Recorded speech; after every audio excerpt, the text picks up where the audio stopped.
Durante 30 siglos, el rostro real de este faraón fue una puerta cerrada que nadie podía abrir.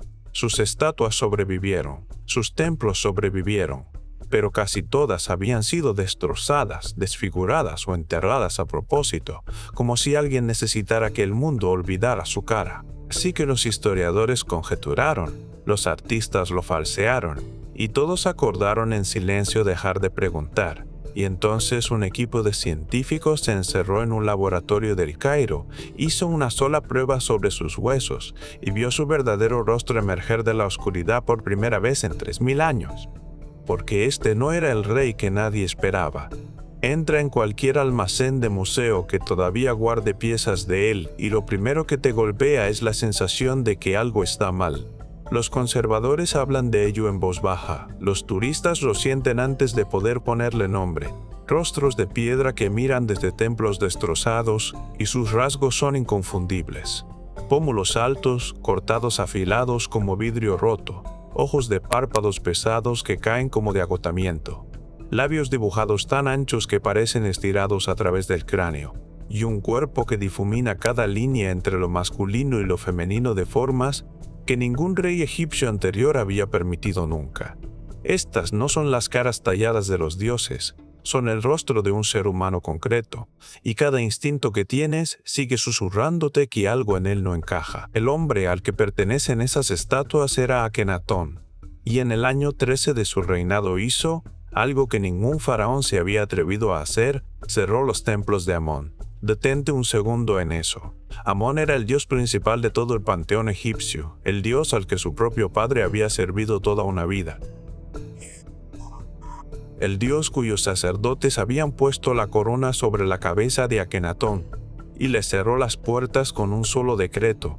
Las propiedades de esos sacerdotes fueron confiscadas. Miles de trabajadores de los templos fueron despedidos. Festivales que habían dado forma a la vida ordinaria desde antes de que se construyeran las pirámides fueron simplemente cancelados. Y no se detuvo ahí. Su propio nombre de nacimiento, Amenhotep, fue cincelado y borrado de los monumentos y reemplazado por una identidad nueva que honraba una sola cosa: el disco del sol, el Atón. Después abandonó la capital por completo. La corte real salió de Tebas y marchó al norte, hacia el desierto vacío, y se tallaron marcadores de frontera directamente en los acantilados para fijar los bordes de una ciudad completamente nueva para siempre. Y esto es lo que hay que entender. No era un rey jugueteando con unos cuantos rituales. Era un hombre arrancando la espina dorsal espiritual de la civilización más religiosa de la tierra, y desafiando a cualquiera que estuviera vivo a detenerlo. Ordenó que se retirara toda la iconografía de los dioses anteriores. Y piensa en el nervio que hace falta para eso. Todos los que había conocido creían que esos dioses eran reales, y lo hizo a la vista de todos, con su propio nombre en la orden. Llamaron a la ciudad nueva Ajetatón, el horizonte del Atón. Se levantó en menos de 2 años, con templos a cielo abierto, construidos para atrapar el sol en vez de esconderse de él. Cada muro y cada inscripción, celebrando un solo Dios y un solo rey como la voz viva de ese Dios en la tierra. Pero la parte más extraña de esa capital nueva no eran los dioses ausentes. Era el propio rostro del rey, multiplicado por cada superficie en formas que ningún artista egipcio había tenido permitido tallar. Su cuerpo, representado en proporciones que violaban 3000 años de tradición. Algo había cambiado en el hombre del trono, y a sus propios talladores por fin se les permitía registrarlo. La única pregunta era que una orden real, preservada en fragmentos sobre caliza, le decía a los artistas de Akenatón que abandonaran las viejas reglas. Se les instruyó a tallar al rey tal como aparecía de verdad, no como un dios impecable, no como el guerrero idealizado de la tradición, como un hombre de carne y hueso. Y las estatuas que siguieron son sobrecogedoras de una forma que ningún otro arte egipcio logró nunca. Imagínate de pie delante de un cráneo alargado que se estira hacia atrás como una lágrima, hombros estrechos que caen como si fueran demasiado pesados para sostenerse, caderas que se abren más anchas que las de cualquier rey anterior, más anchas que las de la mayoría de las reinas, más anchas de lo que la anatomía sola debería permitir, un vientre caído colgando sobre el faldón real. un pecho blando y abultado que ningún faraón varón había permitido nunca en su propia efigie, y mucho menos exhibido a tamaño completo en los muros de un templo público. Dedos largos y delgados, un cuello largo y delgado, pies que parecen casi planos, un rostro que no parece del todo masculino ni del todo femenino, sino algo intermedio para lo que el mundo antiguo no tenía palabras. Es el tipo de cara de la que no puedes dejar de mirar, porque una parte de tu cerebro insiste en silencio en que está mal, y no era solo él.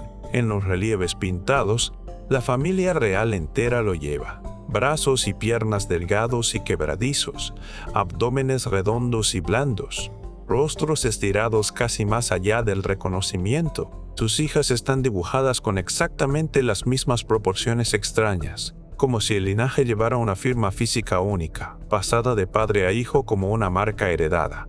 Nefertiti misma aparece a su lado, pose tras pose, con el mismo cráneo alargado, la misma mandíbula pesada, el mismo cuello imposiblemente largo. Cada muro de Ajetatón se convirtió en una galería de este único rostro. Imagínate ser un embajador extranjero llegando a esa corte.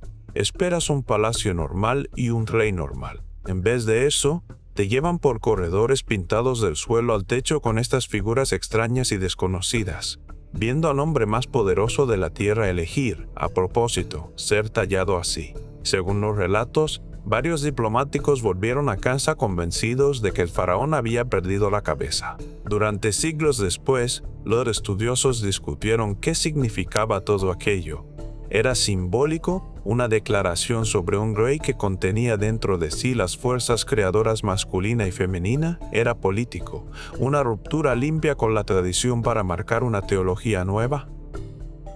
¿O era físico? ¿Algo escondido en el cuerpo real del hombre del trono que sus artistas por fin eran libres de mostrar? Durante casi un siglo, esa última posibilidad fue la que nadie quería decir en voz alta. Y esta es la razón por la que la pregunta importaba tanto. El retrato real egipcio había estado congelado en su sitio durante casi 2000 años. Los reyes se tallaban como dioses, y los dioses no tenían caderas, y los dioses no tenían blandura. Esas reglas no eran cuestión de gusto, eran ley religiosa. Así que romperlas no era una elección estilística, era una confesión. El hombre del trono le estaba diciendo a su reino entero algo sobre sí mismo que ningún faraón anterior había estado dispuesto a admitir. Y sus propios sacerdotes se pasarían las siguientes generaciones intentando enterrar exactamente lo que esos muros estaban confesando. La contradicción se volvió más ruidosa cuando se abrió la tumba de su hijo. La máscara de oro encontrada en el Valle de los Reyes en 1922. La máscara hecha para Tutankamón. No muestra ninguna de estas distorsiones. Es perfecta, simétrica, atemporal. Los artistas que sirvieron a la generación inmediatamente siguiente volvieron directos a las viejas reglas en el momento en que Akenatón desapareció. Así que, ¿por qué necesitaban esconder lo que el padre había insistido en mostrar? Cuando el esqueleto que hoy se conoce como Kibó 55 fue descubierto en 1907, la tumba estaba tan alterada que los excavadores discutieron durante años sobre quién estaba realmente dentro. El ataúd había sido desfigurado deliberadamente. Los cartuchos que nombraban al ocupante estaban borrados. Tendei Puebe. El rostro de oro de la máscara había sido arrancado. Alguien, en la antigüedad, había querido que este cuerpo fuera olvidado. Pero los huesos contaban su propia historia. Un cráneo más largo que la mayoría, una línea de mandíbula que coincidía con los retratos tallados, una estructura esbelta e inusual que hacía eco del arte. Y aquí está el giro que alimentó 100 años de peleas entre médicos. Los rasgos seguían cayendo dentro del rango de la variación humana normal, lo que significaba que nadie podía ponerse de acuerdo en la pregunta más básica de todas. ¿Era el rey que rompió con los dioses verdaderamente tan distinto de sus ancestros? ¿O sus artistas simplemente vieron en él algo que todos los demás habían pasado por alto? Las teorías se apilaron: síndrome de Marfan, síndrome de Froelich, ginecomastia, un trastorno hormonal raro que nadie podía nombrar del todo, una lesión de cabeza en la infancia, un tumor presionando su glándula pituitaria, o que todo el estilo extraño fuera pura propaganda, y el rey hubiera tenido un aspecto completamente ordinario. Cada teoría surgió, ganó seguidores, hizo carreras y después se derrumbó bajo sus propias contradicciones. Así que la búsqueda se movió por fin del cincel y el pincel al microscopio y el hueso, de la conjetura a una sala limpia y sellada en el Cairo, donde la ciencia moderna estaba a punto de hacer lo que 3000 años de discusión nunca pudieron. Llegar hasta ahí fue una batalla en sí misma. El proyecto se defendió durante años contra todos los que juraban que el Adón antiguo no podía sobrevivir al calor de una tumba egipcia. El equipo se pasó 2 años completos, solo diseñando un estudio lo bastante hermético para sobrevivir a cada objeción que se le viniera encima, porque si se equivocaban, los escépticos enterrarían el campo entero durante otra generación. Se seleccionaron 11 momias reales. Tutankamón, cuyo rostro el mundo creía ya conocer. El individuo enigmático de ese ataúd desfigurado de Qua 55. Y 5. Una mujer sin nombre conocida solo como la dama joven, escondida en una cámara lateral con el rostro destrozado deliberadamente por alguien que no quería que fuera recordada. Y 8 más, abarcando 3 generaciones, cada una elegida porque su vínculo con Akenatón estaba documentado, sospechado o furiosamente negado. Cada muestra se movió bajo reglas estrictas de cadena de custodia. El equipo trabajó solo desde diente y hueso denso, los lugares donde el Adín se queda encerrado como en una caja fuerte. Cada resultado se comprobó de forma cruzada bajo códigos ciegos y se confirmó de manera independiente antes de que nadie lo llamara real.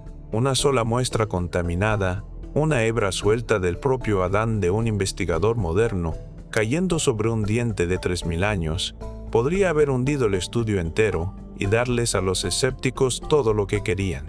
Así que la sala limpia se selló más apretada que un quirófano, y cada extracción se hizo como si el jurado más hostil del mundo estuviera ya mirando.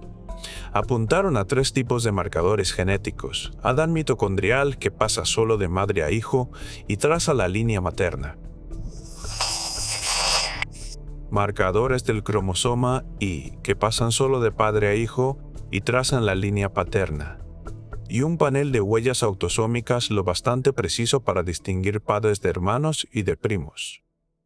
Las razones de verosimilitud pesaron después las probabilidades de cada relación posible contra datos de población egipcia moderna, y los métodos completos se publicaron en la revista de la Asociación Médica Americana, para que cualquier experto de la Tierra pudiera destrozarlos si podía. Y entonces llegaron los datos de los secuenciadores. Años de trabajo, cientos de extracciones fallidas, millones de pares de bases, todo estrechándose hasta un único archivo. Y nada en décadas de cavar en la arena había preparado a nadie para lo que los números estaban a punto de decir. El análisis final no dejó espacio para la duda. El Adón de 3 momias, Cabo 55, la dama joven y Tutankamón encajaban un patrón que solo se ve en las familias más cercanas. Marcadores autosómicos compartidos a lo largo de múltiples cromosomas. Secuencias mitocondriales idénticas hasta la última posición variable. Firmas coincidentes del cromosoma y probando una única línea masculina. Los datos trazaron una cadena directa, la dama joven como la madre, Tutankamón como su hijo biológico. Hasta ahí, nada impactante. Padres reales produciendo un heredero real era el propósito entero de la dinastía, pero entonces comprobaron a los padres de los padres. Y ahí es donde se hundió el suelo.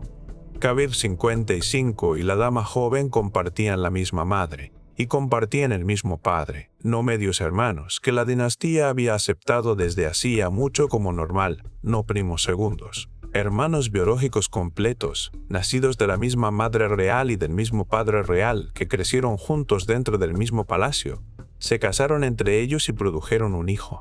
La probabilidad de error era minúscula. Revisaron el trabajo varias veces antes de que el artículo llegara a imprenta, porque sabían exactamente lo explosivo que sería en el momento en que saliera del laboratorio. Por primera vez en 3000 años, el árbol genealógico real podía dibujarse en líneas ininterrumpidas, cada rama confirmada por moléculas en vez de por escribas desesperados por halagar al siguiente rey del trono. Y el heredero más famoso de todos, el niño cuya máscara de oro se convirtió en el rostro del antiguo Egipto, resultó ser el hijo de un hermano y una hermana.